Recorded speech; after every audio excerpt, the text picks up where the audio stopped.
Hi guys and welcome to another Fool of the Week. This week's Fool is Bev Turner, a host of a GB News show. So as we know, most people who work for the outlet have probably failed at other jobs or are currently members of parliament. Well, Bev is probably in her job because she shares a fringe belief that some of the crazies who watch GB News on a regular basis do.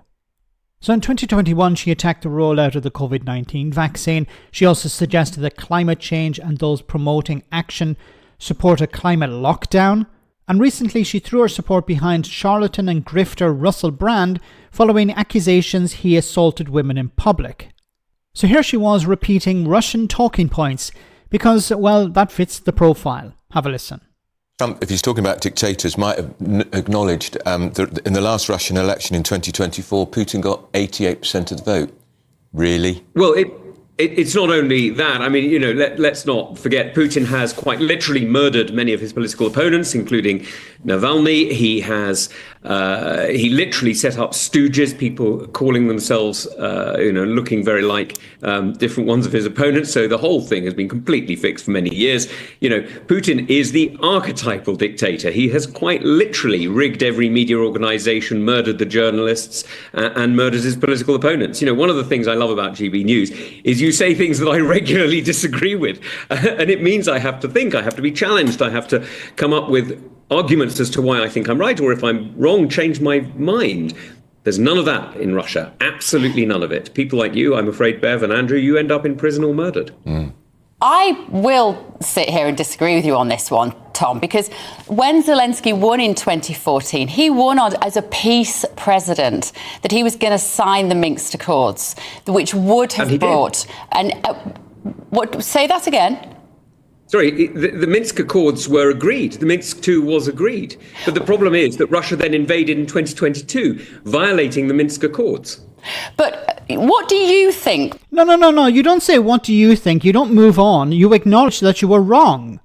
It's been pointed out to you. And this is pretty fundamental when we're talking about this war. There was an accord signed by both sides, and Trump and Putin did not respect that agreement. He marched his army to the border of Ukraine and then invaded. It was an invasion. He did not respect that accord. You can't notice here, she doesn't acknowledge that she was wrong. She just moves on. Like, for me on this channel, I get things wrong all the time. And what people do is they correct me in the comment section, or they send me a message, and I try to do my best. Sometimes I'll take down a video if it's a disaster, or I'll add a comment, a correction. And my goal is not to misinform. My goal is to inform where I can. And if I get something wrong, because I'm not perfect, nobody's perfect, but if I get something wrong and it's a problem, then of course I will make a correction or take the video down. But I will not just ignore the fact and move on. That's bad journalism. This is supposed to be a journal, and you're talking about something fundamental to this war. President Putin, what do you think Vladimir Putin, went into that special military operation in 2022 for in the east of Ukraine? Sorry, it's only the Russians who call it a special military operation. Everybody else calls it what it is. No, it's not actually. It's not actually. Some of Trump's government will now also call it... Some of Trump's government. The government that is supportive of Putin. Is this what we're talking about? Look, as Tom Tugan had pointed out, the only people who are calling it a special military operation are Trump supporters, Putin supporters, and Putin's administration. Everyone else is calling it for what it is. It's a war. See, the problem for Putin was that he thought he could get in and out pretty quickly. He thought he would be able to do it in 3 days. Take over the capital and then bring in the rest of his army. It failed.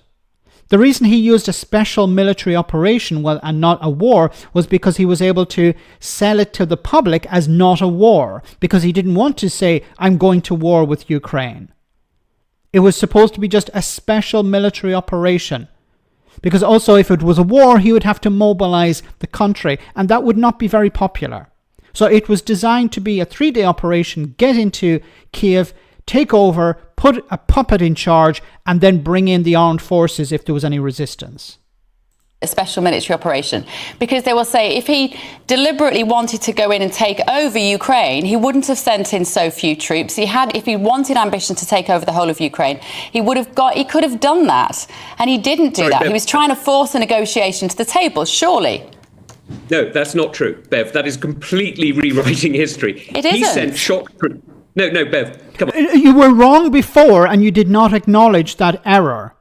If it was an error, you did not acknowledge it. So allow Tom Tugendhat, who has been there, who has been on select committees, who actually understands what he's talking about, to speak. Well, let's look at the facts, right?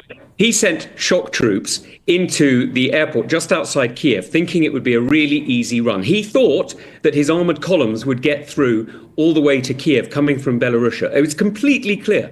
What we discovered was that his army is so corrupt that it simply cannot manage the fuel and logistics to keep an armoured column going for 100 kilometres. Now, that's not because he designed it so. It's because he is an appalling dictator and everybody lies to him at every level. Do you think Ukraine should be in NATO? Sorry, that's a completely separate question. I'm interested in your opinion. Notice she didn't respond to anything he said there. So what Tom Tugendhat is completely correct again. Tom Tugendhat said here, the military was completely corrupt. I covered at the very beginning of this war, I covered stories about how, for example, tires, the wheels on some of these armored vehicles burst because the maintenance had not been carried out. Why was the maintenance not being carried out? Because the people who were responsible were given money by the central government from Russia, from the Kremlin, were given money to carry out the maintenance, and they put the money in their pockets. And then what happened when these military vehicles were eventually used, they had a lot of problems with tires, or they didn't have enough equipment, or they broke down. There were all these problems. Because the military was completely corrupt, and still is. Sorry, it's a completely separate question, and it demands quite a lot of preparation to that, because the reality is there is no way a country currently at war with its neighbour, which has been invaded... Well done. I'm not Tom Tugendhat's biggest fan, but he's right on the money on every occasion here, because he knows what he's talking about. Bev Taylor doesn't understand a flying F of what she's talking about. Occupied by its neighbour, can join a defence alliance which would then drag us all into war. Of course that doesn't work. Should NATO include countries like Ukraine in the long term? Possibly. I don't know. But we've got to end this war first. And the way to end that war is to stop Putin's aggression. Now, let's not forget, Putin murdered people here in London, murdered Litvinenko, murdered people in Skripal. Dawn Sturgis was murdered here in Salisbury. He used a chemical that, had it got into the water chain, would have murdered tens of thousands of Brits. He is a deeply vicious dictator who has... And I'm not here to defend any of that, but... But what are you doing? You're not actually informing your listeners or your viewers. You're trying to sell them a very faulty narrative. First of all, you didn't know about the accords that were signed. You didn't say, oh, I was wrong and I correct the record, or I apologize for putting out that misinformation. See, you're not interested in the truth. You're interested in pushing a narrative. Now, I don't know the reason why she's doing this, but this is why she's our Fool of the Week. She doesn't understand what she's saying, but she's arrogant enough to double down on that lack of understanding and information. Let me know in the comment section, guys, what you think. As always, your comments are greatly appreciated. And I'll see you next time for our next Fool of the Week.